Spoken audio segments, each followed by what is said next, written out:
नाजरीन सलामुन अलैकुम। हम एक बार फिर हाजिर हैं आपका फेवरेट शो क्यों बिखरते हैं रिश्ते लेकर।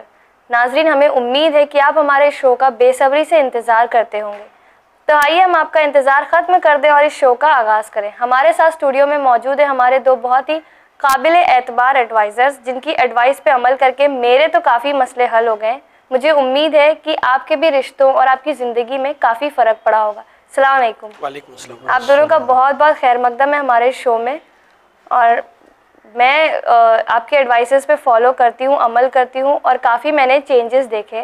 तो आप दोनों का बहुत शुक्रिया इतने अच्छे आंसर्स देने का और हमारे बुलाने पर इस शो में आकर इस शो की रौनक और इज्जत बढ़ाने का। आपका बहुत शुक्रिया कि आपने हम लोगों को इस काबिल समझा कि हम यहाँ आएँ और जो कुछ भी हमारी मालूमात हैं वो आपसे शेयर करें और आपके नाज़रीन से शेयर करें। और ये बात मैं शुरू में ही बता दूं कि जो कुछ भी हम यहाँ कहते हैं उसे ख़ुद अपनी ज़िंदगी में भी उस पर अमल करने की कोशिश करते हैं। जी बिल्कुल। हम लोग ने जैसे पिछली बार देखा समीना की ज़िंदगी में आने वाले हालात और वो किस तरह से उसका सामना कर रही है। तो आइए पहले एक छोटा सा रिकैप देख लेते हैं हमारे उस शो का और उसके बाद फिर कंटिन्यू करते हैं। अस्सलाम वालेकुम अम्मी। वालेकुम अस्सलाम। हम कुछ दिनों के लिए अपनी अम्मी के घर जा रहे हैं, जल्द ही आ जाएंगे। खुदा हाफिज। खुदा हाफिज।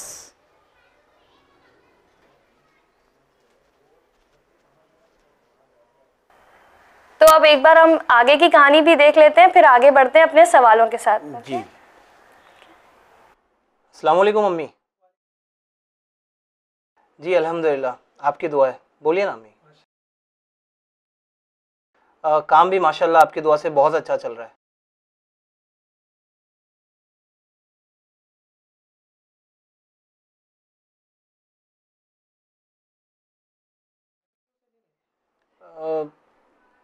ठीक है अम्मी, मैं ऑफिस से निकल कर आपको फ़ोन करता हूँ। जी इंशाल्लाह। खुदा हाफिज़।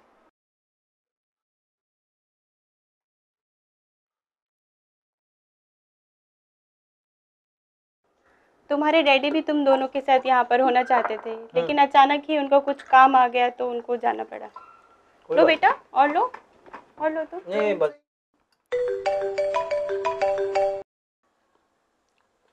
अस्सलाम वालेकुम बाबा। हाँ वालेकुम सलाम बेटा, कहाँ हो तुम? इतनी देर हो गई, तुम्हारी माँ भी बहुत परेशान है।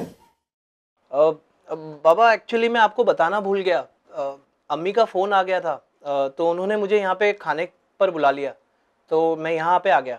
अच्छा, बिना बताए चले गए वाशी तुम? खैर जल्दी निकलो, इतनी रात सफर करना ठीक नहीं है। जी बाबा बिल्कुल, बस खाना खाकर निकल ही रहे हैं। हाँ एक और बात जी। हमारे यहाँ दामाद का ससुराल में रुकना बिल्कुल मुनासिब नहीं, इस बात का तुमको ध्यान रखना चाहिए। जल्दी निकलो। जी बाबा बिल्कुल। खुदा हाफिज़।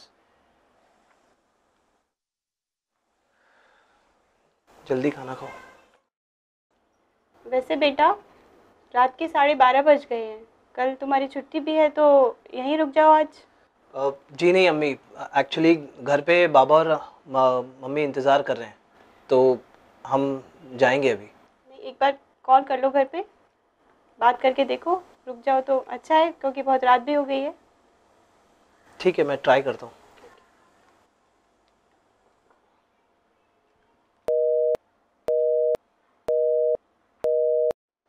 फ़ोन नहीं लग रहा।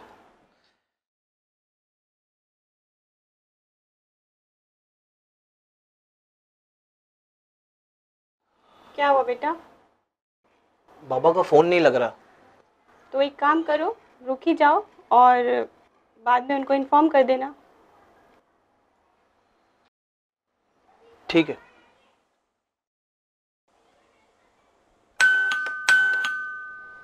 अस्सलाम वालेकुम मम्मी। वालेकुम अस्सलाम। देखिए बाबा। वालेकुम। रख दो इधर। तुम एक कप चाय बना दो। रुको समीना, चाय बाद में बनाना, एक इधर रहो। जी बाबा। मुझे तुम दोनों से कुछ बात करना है। जी बाबा बोलिए। सुनो समीना बेटा, तुम दोनों की नज़रों में हम दोनों की कोई अहमियत है या नहीं? हाँ, मुझे नहीं लगता इन दोनों की नज़रों में हमारी कोई अहमियत है, वरना इनकी ऐसी हरकतें ना होती। अरे तुम लोग कोई भी डिसीजन लेने से पहले कम से कम हमसे कोई इजाज़त तो ली होती, या कम से कम मशवरा तो किया होता। जी पापा बिल्कुल। कोई बात हुई है क्या? बातें तो बहुत कुछ हुई हैं, लेकिन हम उसे बर्दाश्त कर रहे थे। बाबा जो कुछ हुआ इसमें समीना की कोई गलती नहीं थी। रुको, मैं तुमसे बात नहीं करूँ, समीना से बात करो। पहली बात, हमारी बगैर इजाज़त तुम लोग दोनों घूमने चले गए, ओके? क्या इसमें हमसे इजाज़त लेने की ज़रूरत नहीं थी? क्या सिर्फ माँ की इजाज़त काफ़ी है? मेरे मना करने के बाद भी कौन सा वो ठहरे? जाना था, चले गए।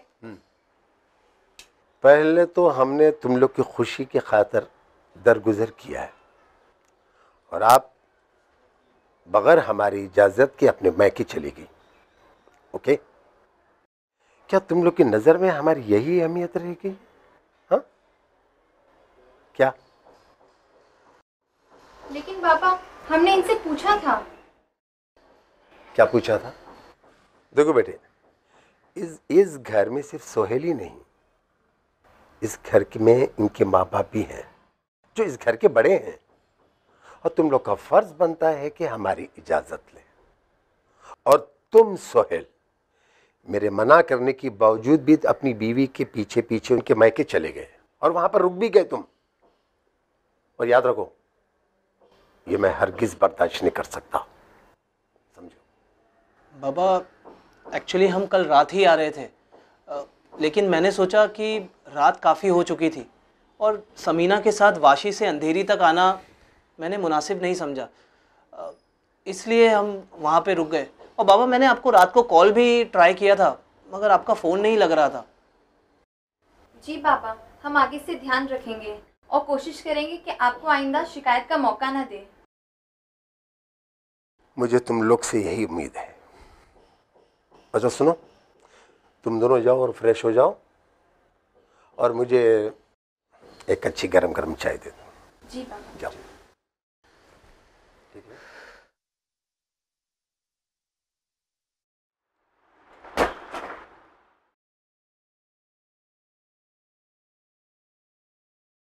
मुझे आपके घर वालों से ये उम्मीद नहीं थी।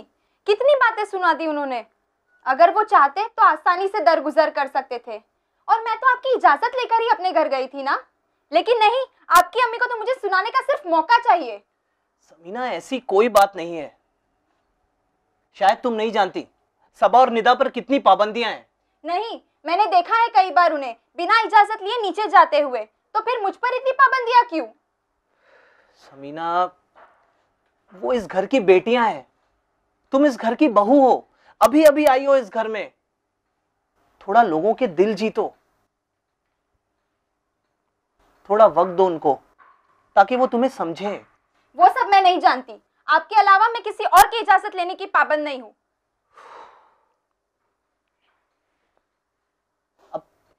अब तुम ये रोना बंद करो, मैं देखता हूं क्या करना है।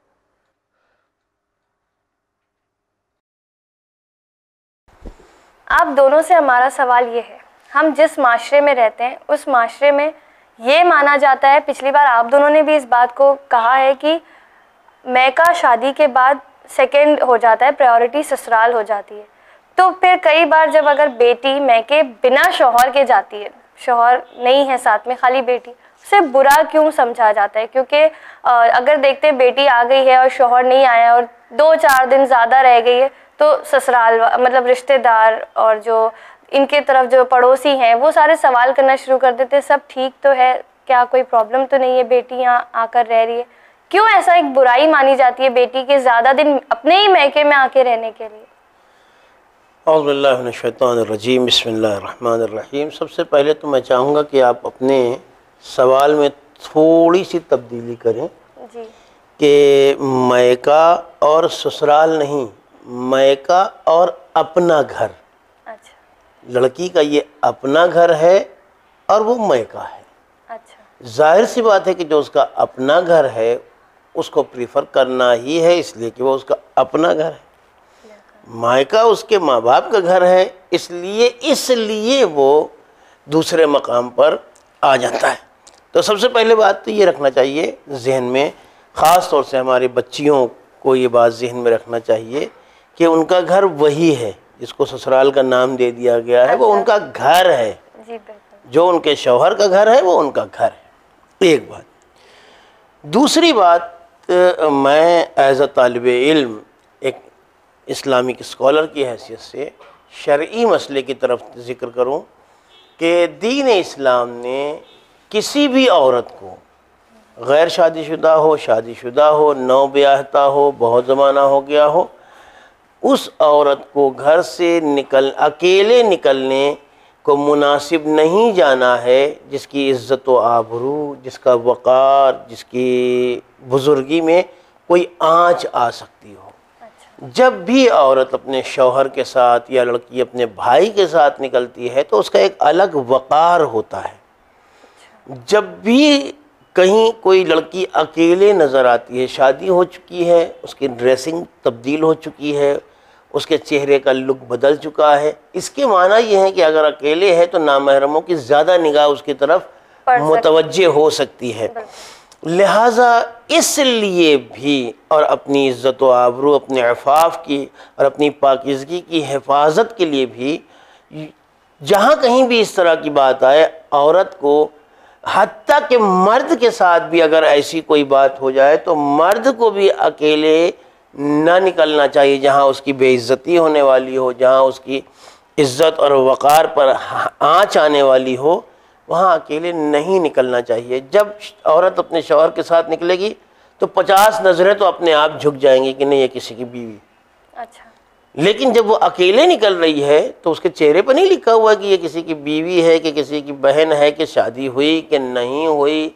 अकेले है तो हर एक तरफ से उसके ऊपर नज़रें उठ सकती हैं। इसलिए भी, और फिर अगर समाज ये समझता है कि औरत का अकेले अपने मायके जाना मायूब है, तो हर औरत को इस बात का ख्याल रखना चाहिए, या तो इतनी अंडरस्टैंडिंग हो कि नहीं ठीक है आप चली जाइए, कोई हर्ज नहीं है, मैं आ जाऊंगा, शाम को आ जाऊंगा, ऑफिस से आ जाऊंगा, कॉलेज से आ जाऊंगा, आप उधर से आ जाइएगा, मैं इधर से, आप भाई के साथ आ जाइएगा, मैं पहुंच जाऊंगा। अगर इसी के ज़रिए से वक़ार, हमारी मोहब्बत, हमारा प्यार लोगों में ज़ाहिर हो रहा है तो इस अंडरस्टैंडिंग के साथ आगे पीछे भी पहुंचा जा सकता है। कोई हर्ज मैं समझता हूं कि नहीं। आप क्या कहना चाहेंगे डॉक्टर? मुझे मौलाना साहब ने मेरा जवाब दे दिया है, लेकिन मैं ये बताना चाहूँगा कि जब फीमेल जब बाहर अकेली जाती है तो कहीं ना कहीं उसकी साइकी के अंदर इमोशनल इनसिक्योरिटी रहती है। अच्छा। अगर शौहर या भाई साथ में रहेगा, जी, कॉन्फिडेंट अलग ही होता है। देखिए आप ही आंसर दे रही हो, उसका सेल्फ कॉन्फिडेंस, सेल्फ एस्टीम उसकी, और सिक्योरिटी, वो अपने आप को सिक्योर महसूस करेगी। जी हाँ। तो इमोशनल सिक्योर हो जाएगी वो। बिल्कुल। अब जैसे कि हमने देखा कि यहाँ एपिसोड में सुहेल ने अपने घर पर इन्फॉर्म नहीं किया और वो चला गया। अब वालिद जो है तो परेशान होकर फ़ोन कर रहे हैं और साथ ही साथ बोल रहे हैं कि वहाँ नहीं रुकना अपने ससुराल में, क्योंकि हमारे यहाँ दामादों का ससुराल में रहना बुरा माना जाता है।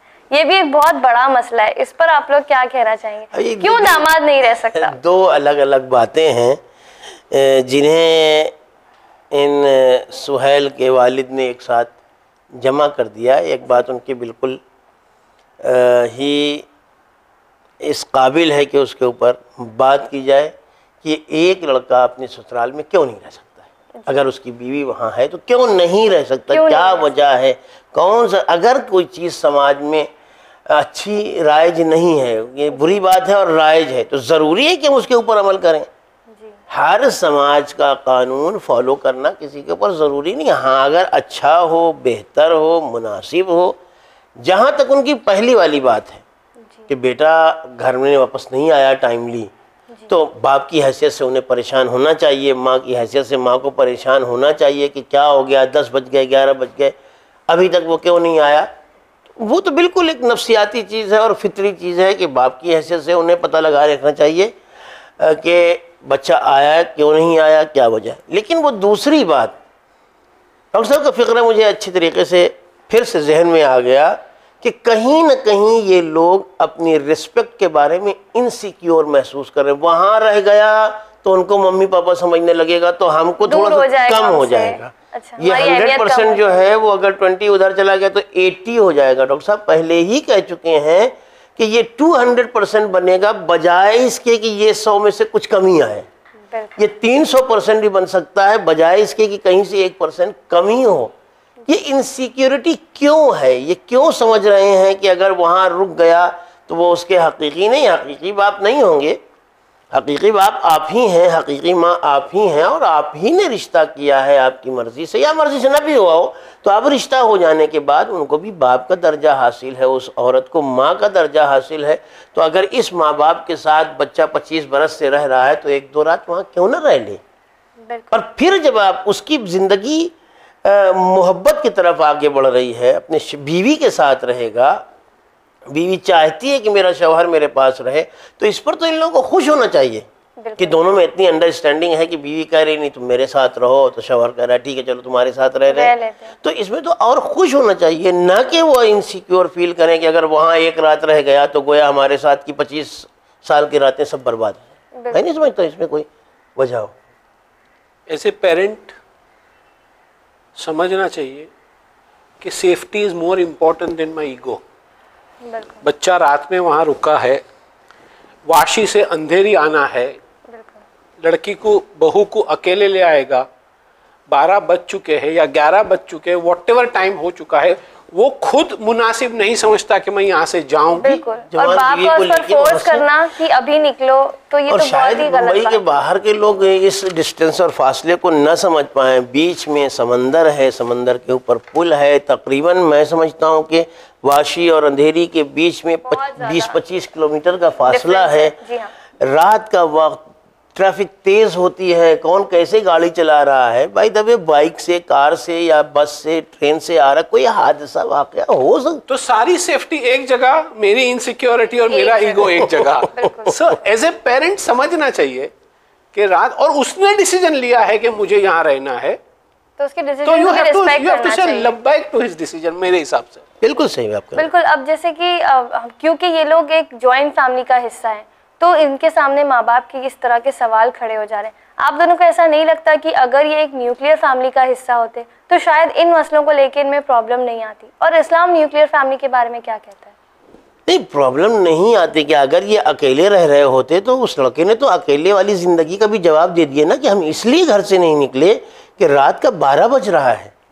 रात को 12 बजे एक औरत को, जिसकी अभी जवान औरत है, अभी चंद दिनों पहले शादी हुई है, उसको लेके घर से निकलना मुनासिब यूं भी नहीं है। तो वो तो उसने उसकी लॉजिक भी बता दी है। तो वो अकेले रह रहे हो या जॉइंट फैमिली तो में मतलब उन पे कोई दबाव नहीं डालता कि भाई अभी इस वक्त निकलो, वो चाहे तो रुक भी जाए। पर डाला, उसकी नीयत भी अच्छी थी, उसने ट्राई भी किया फोन करने की। जी हाँ, ही ट्राइड कॉलिंग। हाँ, उसने ट्राई भी किया फोन करने की, बट अनफॉर्चुनेटली उसका फोन नहीं लगा। तो फिर उसको रिस्पेक्ट देनी चाहिए कि हाँ भाई तुमने जो डिसीजन लिया, आई एग्री टू यू। ये हम उसके डिसीजन के ऊपर थोप रहे। पहले तो हनीमून पे भी गया तो भी मुझे पूछ के नहीं गया, वाशी गया तो भी वहां रह गया। बिल्कुल। लेट हिम बी रिस्पॉन्सिबल, उसको रिस्पॉन्सिबिलिटी दो, उसको इवॉल्व होने दो। एक नई लाइफ में नई जिम्मेदारी उसके कंधे पे आएंगे, उसको पता चलेगा कि मेरे डिसीजन अगर रॉन्ग भी है, then also I will know कि मेरा डिसीजन रॉन्ग था, मुझे नेक्स्ट टाइम ऐसे डिसीजन नहीं लेने चाहिए। बिल्कुल। डॉक्टर साहब, अब जैसे कि आपने देखा कि दोनों सास ससुर समीना को बिठाकर कन्फ्रंट कर रहे हैं बिल्कुल ज़्यादा, और फिर वो लोग इस बात को भी कह रहे हैं कि भाई हमने बहुत सी बातें दरगुजर की हैं, उनके हिसाब से वो दरगुजर कर रहे हैं, बट आज उनके सब्र का जब ख़त्म हो गया है पारा, तो अब वो सामने बिठा के बिल्कुल कॉन्फ्रंटेशन पे आ गए। तो इस तरह नए शादीशुदा जोड़े को बिठाकर कॉन्फ्रंटेशन करना बहुत ज़्यादा हार्मफुल नहीं होगा इनके रिलेशनशिप के? देते हो नए जोड़े को, जी हाँ, कि आप नेगेटिव वाइब्रेशन देते हो। एग्जैक्टली। कनेक्शन को कहीं ना कहीं लूज कर रहे हो rather than connecting to them. जी। आप बिठा के समझा के बोलते कि बेटा मुझे ऐसा लगता है। हाँ। हम छोटे बच्चों में भी परवरिश करते हैं, जब छोटे बच्चे में तू ऐसा कर, तू ऐसा कर, और बच्चा बोलेगा मैं क्यों करूंगा, फॉर व्हाट रीजन। लेकिन आप अपनी बातें थोड़ी बदल दो, बेटा मुझे ऐसा लगता है, आपको कैसा लगता है, आप अपने बच्चे के ईगो को पैम्पर करते हो, बच्चा बोलेगा नहीं डैड आप जो बोलते हो बराबर करते हैं। बिल्कुल। तो ये भी थोड़ा अपना मिजाज, थोड़ी अपनी इनसिक्योरिटी, थोड़ा अपना ईगो, नई बच्ची है उसको टाइम लगता है एडजस्ट होने में, नया बच्चा है उसकी भी जिंदगी नई शुरू हो रही है, बेटे की भी मौलाना साहब बिल्कुल लड़के की भी जिंदगी नई शुरू हो रही है। वो भी he is not used to it कि भाई मैं वाइफ को भी संभालूं, मम्मी को भी संभालूं, ऑफिस में भी संभालूं, बेडरूम को भी संभालूं, सारे चीज एक नई जिंदगी, नया नया और नए नए मसाइल। बोले यार ये मेरी शादी नहीं होती तो I was very happy. Doctor साहब मुझे तो ऐसा भी लग रहा है कि अब पेरेंट्स को भी ये बताने की ज़रूरत है कि बच्चों की जो आप शादी कर रहे हैं, इस शादी का आपकी ज़िंदगी पर क्या असर पड़ने वाला है। बिल्कुल। आपका बच्चा जवान हो चुका है, अब आप थोड़े से अपने ऑर्डर्स माइनस करें, कम करें, थोड़े से थोड़ा आप उसके पीछे ऊपर जो हटना पहले चाहिए, एक कदम। गिरफ्त थी, जो आपकी पकड़ आप समझते थे, थोड़ा सा ढील छोड़िए, वो अपने फैसले ले, वो अपनी तरीके से ज़िंदगी गुजारे, क्या पहनना है, क्या रहना है, क्या नहीं रहना, वो अपने तौर पर दोनों तय करें। उनको थोड़े सा आप आज़ाद ज़िंदगी गुजारने का मौका दीजिए। खुद शरीयत में, अभी डॉक्टर साहब ने बचपने का जिक्र किया, पहले 7 साल के अहकाम अलग हैं बच्चे के लिए, दूसरे 7 साल के अहकाम अलग हैं, ये तो तीसरे वाले 7 साल से भी ऊपर जा चुका है। अब तो ये वजीर भी नहीं रह गया, अब तो ये बाकायदा बादशाह हो चुका है। इसकी अपनी एक ममलकत है, एक हुकूमत है, आपकी अपनी हुकूमत है। आप अपनी हुकूमत को दूसरे की हुकूमत में जब दाखिल करेंगे, इंटरफियर करेंगे, तो कहीं ना कहीं फिर क्लैश होगा। चाहे वो क्लैश सिर्फ ज़हनी हो, वो ज़्यादा ख़तरनाक है। बाज़ औक़ात वो ज़्यादा ख़तरनाक है कि एक इंसान अंदर अंदर घुटता रहे, तो फिर कभी वो जब वो लावा फटता है ज्यादा तो बड़ी dangerous मुसीबत होता है होती वो। है। जी। अच्छा, अक्सर हमने ये देखा है कि घर की बेटियों के लिए एक कानून। बात फातिमा मैम, आपकी बात मैं काटूंगा, मौलाना साहब की बात मुझे बहुत अच्छी लगी, मैं उसमें एक इजाफा और कर दूं, हम उसको रिस्पॉन्सिबिलिटी देंगे तो आने वाली जिंदगी भी उसको प्लान करनी है। बिल्कुल सही, बिल्कुल सही। तो जब उसके हाथ में पावर्स होंगे, then he will be able to plan future also. जी हाँ। क्योंकि अब ये नई जर्नी शुरू हुई है, वो साहिब औलाद हो गए, उनका बच्चा देखेगा किस तरह। देखिए अभी जवाब दे रही है मम्मी डैडी को ओवर पावर किया। 20 चीजें हैं। कल उसकी बीवी हामिला होगी, किस डॉक्टर को दिखाना है, कहाँ लेके जाना है, कब क्या होगा, कब कोई जांच करना है, कब नहीं करना है, इसको खुद से आप डिसाइड करने दीजिए। ठीक है, इस बेटे को भी चाहिए कि वो उनसे मशवरा करे, वो ज्यादा तजुर्बेकार लोग हैं, वो ज़्यादा तजुर्बे, जब मशवरा किया जाए तो आप ज़रूर बेहतर से बेहतर मशवरा दें, लेकिन अपनी तरफ से अपने अहकाम को ज़बरदस्ती थोपना, लागू कर देना, हावी हो जाना, इसका गलत असर पड़ता है। और उनके दिमाग में ये डालना कि आपने हमको छोड़ दिया है। जी। What is this? आप नहीं छूट सकते हो, आप मेरे माँ बाप हो, रहोगे ता कयामत तक रहोगे। सही बात, सिर्फ इनसिक्योरिटी दूर करने की बात है दिमाग से। अच्छा, जैसे कि अभी उसने समीना कह रही है कि निदा और रिदा के लिए अलग कानून है, तो ऐसे में कई बार घरों में देखा गया है कि बेटियों के लिए अलग कानून होते हैं, बहुओं के लिए अलग कानून होते हैं। बेटियों ने कई बार काम किया नहीं किया, देर से उठी, लेकिन बहुओं को टाइम टू टाइम काम भी पूरा होना चाहिए, टाइम टू टाइम उनको उठ भी जाना है, जिम्मेदारियां भी उठाना है। तो इस तरह से क्यों शादी के टाइम तो बहुत कहते नहीं हम बेटी बना के रखेंगे, पर ऐसा हो नहीं पाता, दोहरा फेल हो जाता है। पर्सनल क्वेश्चन नहीं करना चाहिए। जी बोलिए। आप कितने भाई बहन हैं? जी हम 4 भाई बहन। आप छोटे हैं बड़े हैं? सबसे बड़ी हम हैं। सबसे बड़ी आप हैं, तो आपको तो माशाल्लाह खूब तजुर्बा होगा। अच्छा। जब किसी भी घर में पहले बच्चे के बाद दूसरा बच्चा पैदा होता है, तो माँ किसके ऊपर ज़्यादा तवज्जो करती है, जो 3 साल का है या जो 1 महीने का जो पैदा हुआ है? बिल्कुल। उसका पैम्पर भी चेक करना है, शीशी भी देना है, ये भी करना है, वो भी करना है, हर वक्त। यहाँ तक के बास बच्चे जो है वो छोटे वाले से जलने लगते हैं कि है सिबलिंग राइवलरी। तो क्या मतलब है कि ये माँ अगर इसको ज़्यादा प्यार कर रही तो उसको अब प्यार घटा दिया उसने, या उसका हिस्सा था जो इसको दे रही है। ऐसा नहीं होता है। अगर वो 2 तरह के कवानीन जो ये कह रही है समीना, जो इस एपिसोड में कह रही हैं, ऐसा बिल्कुल नहीं है। अच्छा। वो कौन सी है ना, निदा क्या नाम है? निदा और जो भी निदा है वो छोटी हैं।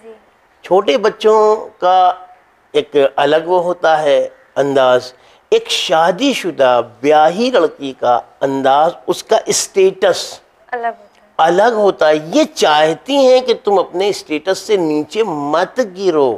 अच्छा, वो बच्चियां हैं, वो जो कर रही हैं करने दो, हो सकता है कि वो स्कूलिंग कर रही हों, उनका अलग, तुम्हारा एक अलग स्टेटस है। तुम अब शादीशुदा, यानी अब तुम्हारी ज़िंदगी में तुम्हारे डिसीजन होंगे, तुम्हारे फैसले होंगे, तुम्हारी बात चलेगी, तुम्हारी ज़िंदगी होगी। तो उनका तुम वो ना करो कि उनके साथ क्या बर्ताव, वो छोटे हैं तो छोटों के साथ वैसे बर्ताव होता है, जो बड़े होते हैं उनके साथ अलग तरह का बर्ताव। बल्कि अब इनको आके ये बनाना चाहिए कि उन दोनों से ये सहेली की तरह हो जाए, ताकि तीनों के ऊपर एक तरह के और कानून लागू दोस्ती हो होने जाए लगे। तीनों। जी, बिल्कुल। कभी कभी हम उम्र भी होते हैं, नंदे और भाभियां। हाँ, लेकिन उसमें भी फर्क है कि शी इज मैरिड एंड इनका मकाम अलग है, अलग जी जी बिल्कुल। इनकी रिस्पॉन्सिबिलिटी अलग है, इनका नजरिया अलग है, इनका एक्सपीरियंस अलग है। बिल्कुल। अब डॉक्टर साहब, डोंट कंपेयर। जी, कंपैरिजन नहीं होना हाँ। चाहिए। बिल्कुल, वो खुद ही समीना कंपैरिजन लेकर आ रही हैं बीच में। ये कंपैरिजन जो है, समीना अपने आप को डिग्रेड कर रही हैं, अपना डिग्रेड कर रही हैं। अपने आप को डिग्रेड कुंवारी लड़कियों के साथ बराबरी करने की कोशिश कर रही हैं। अच्छा डॉक्टर साहब, अब जैसे कि आपने देखा ससुर ने डायरेक्टली कन्फ्रंट किया, बहू से बिठा के बात की, तो उस वक्त समीना काफ़ी काम कंपोज थी और अच्छे से उसने जवाब दिए सारे ससुर को। लेकिन रूम में जाके बैक पटक के रोना और इस तरह से उसका इमोशनल आउटबर्स्ट, तो ये नॉर्मल बिहेवियर है? पहले तो मैं बताऊं कि समीना ने इतना कंपोज होकर जवाब क्यों दिया। सास ससुर के सामने में भी, बिकॉज के उनका जो शौहर था, he was not ready to take the responsibility. नहीं, वो बेचारा कहने की कोशिश तो कर रहा था कि नहीं समीना की गलती नहीं है, बट उनके पेरेंट्स ने उनको खामोश जवाब कर दे दिया। दिया कि बेचारा था। वो बेचारा अपनी वाइफ के पहलू में छुप रहा था। He has to be responsible कि I took the decision। जी। तो एज ए हस्बैंड मेरी ये रिस्पॉन्सिबिलिटी है कि मैं फर्म हो जाऊं कि that I took a decision. Samina ने ये, मुझे मेरा ऑब्जर्वेशन था कि समीना ने ये ऑब्जर्व किया कि नाउ ये लूज हो रहा है तो मुझे कंपोज होना पड़ेगा। ये मेरे पहलू के पीछे जब छुप रहा है, which is somewhere down the line मुझे लगता है कि एज ए हस्बैंड मुझे रिस्पॉन्सिबिलिटी लेनी चाहिए। अच्छा। और अगर वो, देखिए बहुत अच्छी बात ये बच्ची में लगी कि इतनी अंडरस्टैंडिंग थी कि माँ बाप के सामने वो बस्ट आउट नहीं हुई, जी, पूरा गुस्सा गुबार नहीं निकाला, बेडरूम में निकाला, दरवाजा बंद करके निकाला। Now that is their personal problem. अच्छा। वो उससे माफी नहीं, मतलब मांगे, लेकिन वो ये उससे माफी बिहेवियर मांगे। नॉर्मल है। जहाँ तक देखिए मुझे कहीं ना कहीं तो वो रिस्पेक्ट तो रखा उसने कम जी से कम माँ बिल्कुल बाप सही, का। बिल्कुल सही है। और अगर ये किसी पॉजिटिव मरहले पर हो कि सास ससुर ऐसे बच्चों को बिठा के उनको बताएं, उनको अदब सिखाएं, उनको तहजीब सिखाएं, उनको रस्म व रवाज सिखाएं, तो ये बहुत अच्छा तरीका है। अच्छा। कि उनसे बातचीत करें और उसके बाद बेटा ज़रा एक चाय भी बना लो। उन्होंने बात को हल्का भी फौरन हाँ। कर दिया, माहौल को। लेकिन चूंकि वहाँ पर मसला थोड़ा सा नेगेटिव था, पेचीदा मसला था तो थोड़ा। इस वजह से उस वक्त ये बहुत अच्छा तरीका उसको हैंडल करने का नहीं था। आ गए थे, अब तो आ ही गए हैं ना घर, चलो बाद में बाद में चेंज देखा बुखा जाएगा तक नहीं कभी। उतारने दिया। अच्छा, ये माँ बाप ये बहुत करते हैं। मम्मी जो है वो हमेशा अभी Ready भी रहती आस्तीन है। चढ़ा के बैठी है बिल्कुल, बिल्कुल। कि आपने ऐसा किया। हाँ, माँ बैग रखा, बस आओ बैठो, अभी के अभी बैठो। What is this? बिल्कुल। एज ए मदर, ठीक है, बच्चे लोग है, रिस्पॉन्सिबिलिटी। और जैसे मौलाना साहब ने बनाया कि दस्तरखान पे बैठ के आस्ते आस्ते बातें करते, थोड़ा forgiving बेटा nature मुझे भी- ऐसा लगता है कि आप वहां रुक के, मुझे ऐसा लगता है कि शायद बराबर ना हो, जी। तो अब मेरा नजरिया पेश कर रहा हूं, whether you accept it, you don't accept it. ये एक बात करने का एक कहीं ना कहीं हम उसको रिस्पॉन्सिबल बनाते हैं, और ये बहुत अच्छा तरीका होता है ये, और उसमें इमोशनल बॉन्डिंग बनती है रादर देन बिखरने की। अच्छा, तो फिर ये जो सुहेल क्यों नहीं अपनी बीवी को सपोर्ट कर पाया? क्या उसकी मेंटालिटी क्या थी, या उस वक्त उनके साइकोलॉजिकली क्या दिमाग में चल रहा था जो वो फर्म होकर नहीं कर पाया सपोर्ट? वो कहीं ना कहीं अपनी अम्मी को नाराज नहीं करना चाहता था। अच्छा। आपने पहले सिर्फ मम्मी एपिसोड नहीं, डैडी भी। आपने पहले एपिसोड में देखा होगा, उसका नॉन वर्बल कितना खुला हुआ था, एकदम खुशहाली चेहरा था। हाँ, मैं मेरी मम्मी से बात करूंगा, एकदम ब्राइट फेस था उसका। Bright नॉन वर्बल उसका स्टडी करो, जी हाँ। And that is 93% in psychology. Yes. और जब उसकी मम्मी ने उसको कन्फ्रंट किया कि यूं यूं यूं, तो उसके चेहरे की जो रौनक थी वो कहीं ना धीरे धीरे कहीं बुझती जा रही। देख आप ही बता रही है मैडम। जी जी जी जी। तो कहीं ना कहीं वो अपनी अम्मी से डरा हुआ है कि मैं मम्मी को कैसे बोलूं।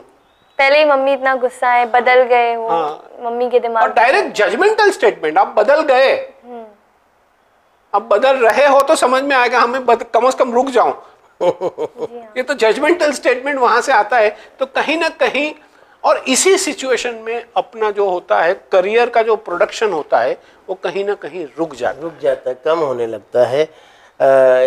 बिल्कुल इसी, जब इस तरह का माहौल होगा, इंसान अंदर से खुश नहीं होगा, जब इंसान के साथ इस तरह के झमेले होंगे तो फिर वो आगे कैसे बढ़ेगा। ऑफिस है, जॉब है, टारगेट है, ये है, उसमें आगे नहीं बढ़ पाएगा।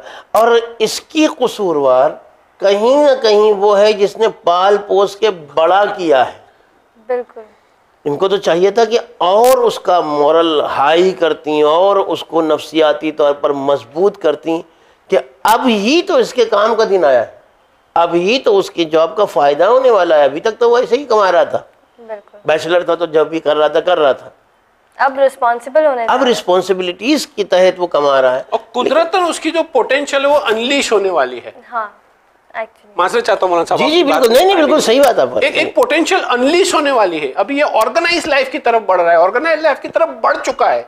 ही has to be more responsible. In उस माहौल में उसको उतना मोटिवेट करे, उतना इंस्पायर करे, उतनी पॉजिटिविटी दे कि बड़े से बड़े डिसीजन जो है वो आसानी से ले सके। बिल्कुल। मैं वहाँ साहब एक मुझे बहुत जिंदगी के अंदर एक मौका मिला था कि मैं रतन टाटा से मिला था। तो हमारे साथ में एक बच्ची थी, फातिमा मैडम की जितनी, बिल्कुल मासूम सी बच्ची थी, 24-25 साल की। उसने पूछा कि sir what is the secret of your success, and everybody was looking कि इतने बड़े शख्स को, ये इतनी छोटी बच्ची काउंसिलर थी, उसने बेसाख्ता पूछ लिया। उन्होंने एक ही सेंटेंस में जवाब दिया, मुझे दोहराना मैं चाहता हूँ अगर आप इजाज़त दे तो। I am happy with my family. अच्छा, I am happy with my family. अच्छा, अगर एक आदमी अपनी फैमिली से हैप्पी होकर अगर रतन टाटा बन सकता है तो मैं तो मौला का चाहने वाला हूँ। बिल्कुल बिल्कुल बिल्कुल। अच्छा, हमने ये सेइंग भी कहीं पढ़ी है, a happy wife leads to a happy life. देखिए आप ही जवाब दे। बीवी खुश है तो जिंदगी खुशहाल है। ट्रुथ है। बिल्कुल बिल्कुल, मैंने जवाब दे दिया। जी जी जी जी जी बिल्कुल। माशाल्लाह, आप दोनों के जवाब बहुत ही उम्दा थे, बहुत ही अच्छे थे। इतने मुश्किल मसलों को आप लोग इतना आसान कर देते हैं, जैसे लगता है कि भाई मसला ही नहीं है, खाली हम इसको मसला बना रहे हैं जिंदगी में। होता भी ऐसा ही है, ऐसा ही होता है कि मसला नहीं होता और उसको लोग क्रिएट कर देते हैं। छोटी सी बात होती है जो वहीं दफन हो सकती है, उसको बेवजह बढ़ा के और बहुत नुकसानात लोग उसमें करते हैं। ख़ास तौर से रिश्ते, आप जो नाम है उसका शो का, वो रिश्ते बिखरें या न बिखरें, इंसान ज़हनी तौर पर बिखर जाता है। लड़की बिखर जाती है, लड़का बिखर जाता है। तो इस ज़हनी बिखराव को एक जगह पर रखना और उनका कंसंट्रेशन बरकरार रखने के लिए हर एक को बहुत पॉजिटिव रोल, बहुत ही एक्सेप्टेंस, बहुत ही फॉरगिवनेस, बहुत ही पेशेंस, बहुत ही प्यार, बहुत ही मोहब्बत, दूसरे को आगे बढ़ाना बड़ी चीज़ है। बुज़ुर्ग अपने बच्चों को आगे बढ़ाएं तो जाहिर से तो बच्चा खुद ही कहेगा। मिसाल के तौर पर मैं और आप जा रहा हूँ, आप में और मुझ में एज का बिल्कुल मेरी बेटी की बराबर की हैं ये। अगर मैं दरवाजे पर आपसे कहूँ फातिमा बेटे आप आगे चलें, तो आप फ़ौरन कहें नहीं मौलाना साहब आप चलिए। और अगर मैं कुछ बोलूँ, मैं आगे बढ़ूँ, तो आपको भी लगेगा कि मुझे आगे जाना चाहिए। तो अगर बड़े अपने बच्चों को आगे जाने का हौसला देंगे तो बच्चे खुद ही चाहेंगे कि नहीं मेरे बड़े मुझसे आगे रहें, ये तो बड़े फॉलो करते हैं, जी, बच्चे बड़ों को फॉलो करते हैं। तो इस तरह से मैं समझता हूँ कि बड़ों को बच्चों की रहनुमाई करना चाहिए, उनको मौका देना चाहिए। जब वो मौका देंगे तो ऐसा नहीं है कि वो निगलेक्ट हो जाएंगे, ऐसा नहीं है कि वो नज़रअंदाज हो जाएंगे।